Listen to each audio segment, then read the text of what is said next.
बीच यहाँ मौजूद है, कमर की पेटी बांध लें, क्योंकि अब आपको हंसना है। इमरान खान और आपके बीच में कोई फासला नहीं रखना चाहता। बहुत बहुत शुक्रिया। आपका जोश, आपका जज्बा, उसको मैं सलाम करता हूँ। This is the first time I am coming to Araria, Bihar. और मेरी पत्नी के अंदर पूरी प्रधानमंत्री वाली क्वालिटी है। बीवी भी अपनी मर्जी से घर चला रही है, वो भी बात बात में रोने लगती है। वो कभी भी उठती और कहती कल से सब बंद।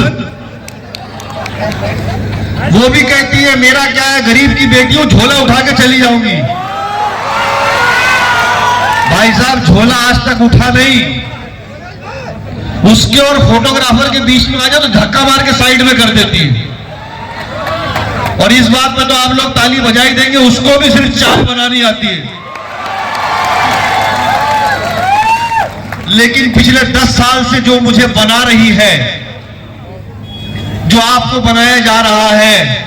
साउंड वाले बहुत अच्छे लोग होते हैं। हर साउंड वाले के अंदर संबित पात्रा की क्वालिटी होती है।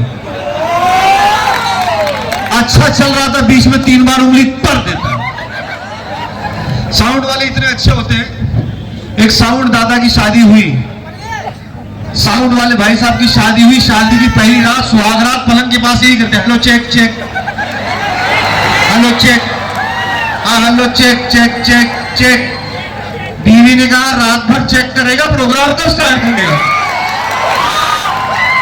देखा है कि हमारे मुंबई में बहुत से लोग जो नई नई उर्दू सीखते हैं, जहां नुक्ता नहीं वहां भी लगा देते हैं। मेरे पास एक भाई साहब कहते हैं, रहमान साहब खाना खाया।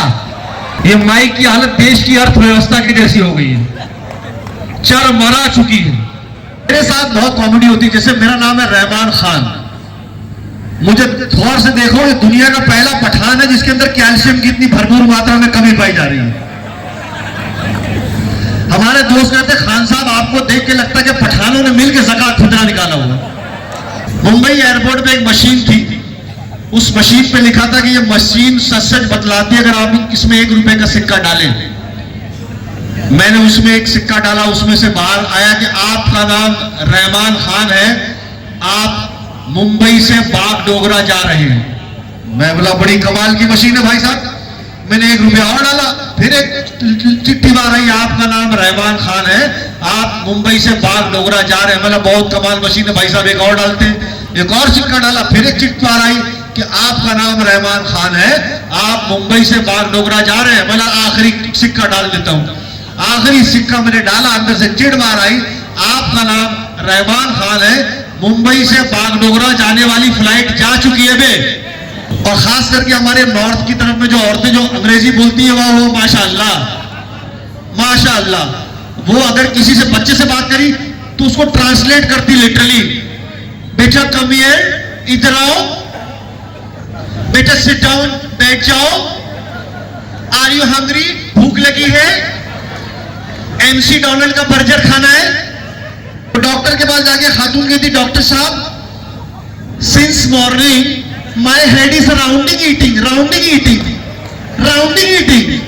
बोले क्या हुआ बहन? बोले सवेरे से चक्कर खा रहा है। डॉक्टर कह रहा अब हमारा भी खा रहा है। मुंबई में अलग ही भाषा बोली जाती है। आम आदमी अगर किसी का देहांत हो जाता है, स्वर्गवास होता तो मुंबई बोलते भाई टपक गए, भाई टपक गए, गचक गए, सुलट गए, निकल गए, वट गए, काम बच गया। मरने वाला सोचता जीते जीत कर जलील नहीं होते, मरने के बाद हराम खोर कर रहा है मुझे। और मुंबई में हर चीज गिरती है भाई साहब। कभी किसी मुंबई वाले से एड्रेस पूछ लो तो सीधे नहीं बताता है। वो भैया क्या है, बोले हे भैया हमको बीटी स्टेशन जाना है, कैसे जाएं? बोले देखो ऐसा तुम इधर काम करेगा ना, इधर से जाएगा, इधर एक बिल्डिंग गिरेगा और आगे जाएगा ना एक बहुत बड़ा हॉस्पिटल गिरेगा, और आगे जाएगा ना एक गार्डन गिरेगा, और आगे जाएगा दूसरा बड़ा बिल्डिंग गिरेगा। तो भैया बोले तब हम कहां जा रहे हैं? हम इतना गिरे हुए नहीं कि गिरे फिरे फुसड़ फुसड़ के जाए, नहीं जाके भाग। तो उर्दू बोलने वालों के बीच में बहस हो रही थी और एक मुंबई में मुंबईया भाषा बोलने वाला दूसरों को समझा रहा था कि भाई साहब बात क्या हो रही है। तो भाई साहब कहते कि मोहतरम देखिए आपकी बदतमीजी बदतमीजियां और बदकलामियां शब रोज बढ़ती जा रही हैं। बोले क्या कह रहा, बोले बहुत पका रहे ले छोटे।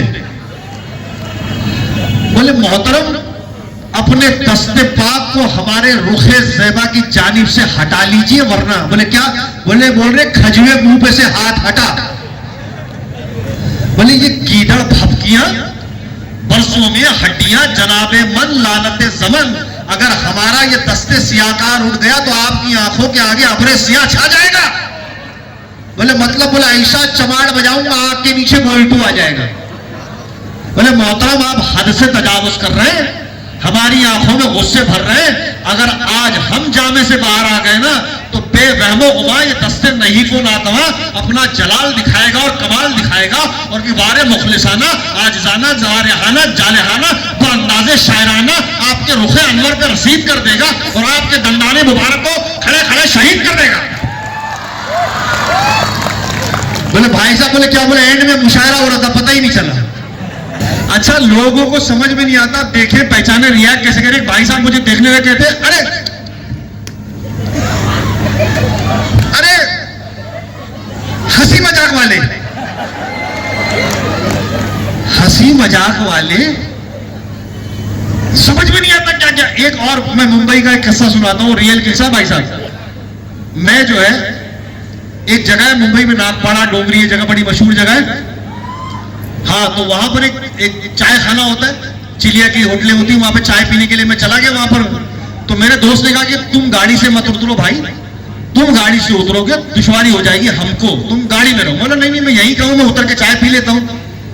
मैं बखुदा बता रहा हूँ, मैं वहां गया चाय पीने के लिए, एक भैया जी आए मेरे पास खड़े होकर कहते हैं कि तुम्हारे जैसा सेम आदमी टीवी में आता है, सेम एकदम डिट्टू सेम।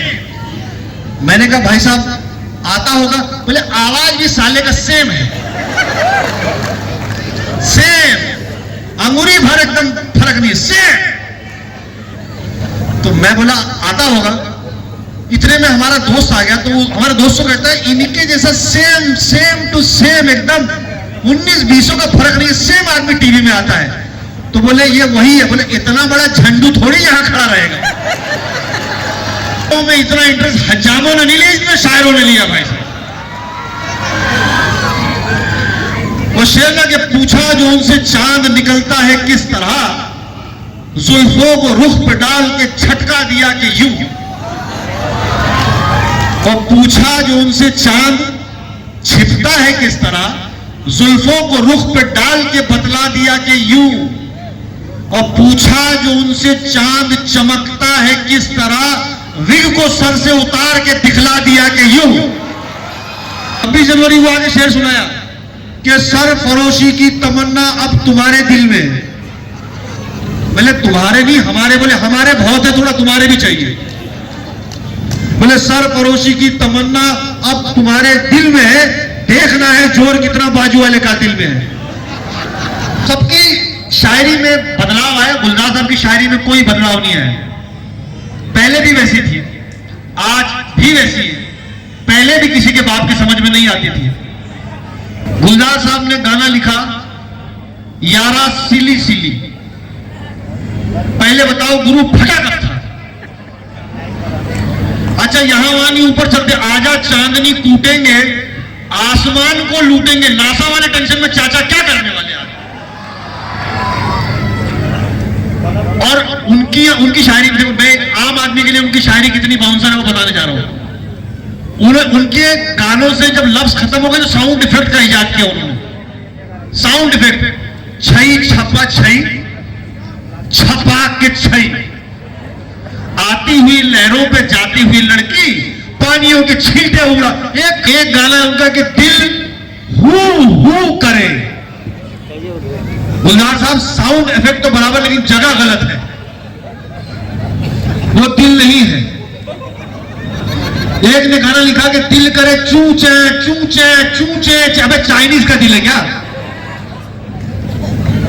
अलग अलग गाने लोग लिख रहे हैं। मैं अपने दोस्त के साथ गाड़ी में बैठ के सफर कर रहा था, गाने के बोल बताता हूं। गाने के बोल यही थे, पो पो पो पो पो। दोनों चेक कर रहे थे, तू ही है साले। तुम ही कल मूली का पराठा खा रहे थे। फिर एक गाना हिमेश ने लिखा है, हिमेश रेशमिया साहब नाक से जो गाते हैं, कभी कभी मुझसे भी गा लेते हैं, उनके इस गाने से बचपन का भी कब्ज अच्छा होता है। मैं आप लोगों को बता देता हूं, उनके गाने के बोल हैं, चलाओ ना नैनो से मान रे, जान ले लो ना जान रे, ओ कहीं निकल न जाए, ओ कहीं निकल न जाए हमारी बॉडी से।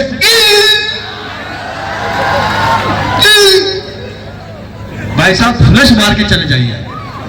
मैं बेसिकली शायर नहीं हूं भाई साहब, बट मैं अपनी बात किसी तरीके से बोलने का सलीका मुझे अल्लाह पाक ने दिया, तो मैं बोल लेता हूं। आज मुल्क के हालात जो, उस पर मैं ये सुनाना चाहता हूं कि कई बार जब बीइंग अ मुस्लिम, जब लोग मुझसे पूछते हैं कि आप अपने वतन से कितनी मोहब्बत करते हो, जब इम्तिहान देने की बारी आती तो दिल को बहुत तकलीफ होती है। तब मैं कहता हूं कि रगों में खून यहां का है, सांस में खुशबू, और इसी जमीन को चुना है खुदा ने मेरे लिए, कि तेरे वास्ते दुनिया में एक वतन ही सही, मगर यह मुल्क इबादत की चाह है मेरे लिए, और जो इससे जान से ज्यादा ना प्यार कर पाए, खुदा का वो तो वफादार हो नहीं सकता, और खुदा से जिसको इश्क है प्यार मजहब से, वतन का वो कभी गद्दार हो नहीं सकता। थैंक यू सो मच, आप सबकी मोहब्बत लेकर जा रहा हूं। अरे यार बहुत बहुत शुक्रिया, फिर मिलेंगे जरूर इंशाल्लाह।